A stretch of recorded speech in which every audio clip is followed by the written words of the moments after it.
Hello all, Shadwell here, ready to talk about the next film in my collection, The Lazarus Syndrome from 1978. It's the 45th film in the 50 Drive-In Movie Classics collection, is directed by Jerry Thorpe, and stars Louis Gossett Jr. and Ronald Hunter. As I just said, this film stars Louis Gossett Jr., an Oscar winner for Best Supporting Actor for An Officer and a Gentleman, but this film was about 5 years before that film came out. And add to that this film is actually a TV movie. Add to that this TV movie is actually just a feature-length pilot for a TV series that rolled around the following year on ABC that didn't last very long. Let's talk about the title really quick. In the film, Louis Gossett Jr.'s character, Dr. St. Clair, explains that the Lazarus Syndrome is when a patient believes their doctor to be godlike. Well, that is not what my research is showing me, as everywhere I look on this topic it talks about auto-resuscitation, where a regular cardiac rhythm returns spontaneously to a body after failed attempts at resuscitation.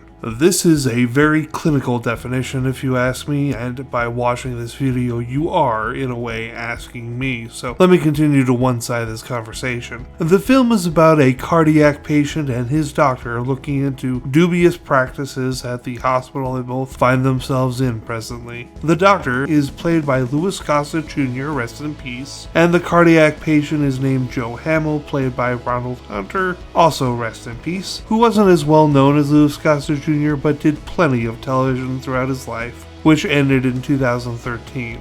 Louis Gossett Jr. actually just died recently, about a month ago. This episode was written on May 2nd, 2024. The Joe character starts the film out getting a heart attack, calls up his doctor, who tells him to meet him at the emergency room, where he proceeds to flatline for nearly a minute. This movie is so-so, really. It's not bad, but it's not good either, as there isn't really anything there to tip the scales one way or the other. Well, that's almost true. There is a pretty well-acted scene on Louis Gossett Jr.'s part towards the beginning of the film, where he is talking to himself while looking at his wall of photos of his children. It's a very tender scene and I really dug it. No surprise though, as Louis Gossett Jr. has always been on the top of his game. So I guess that one scene out of the rest of the 73 minutes of this film gives it a little bit of a boost in the rankings, to the point where I will give The Lazarus Syndrome a C+.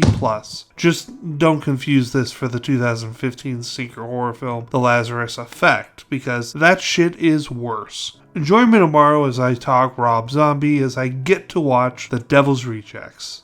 See y'all then.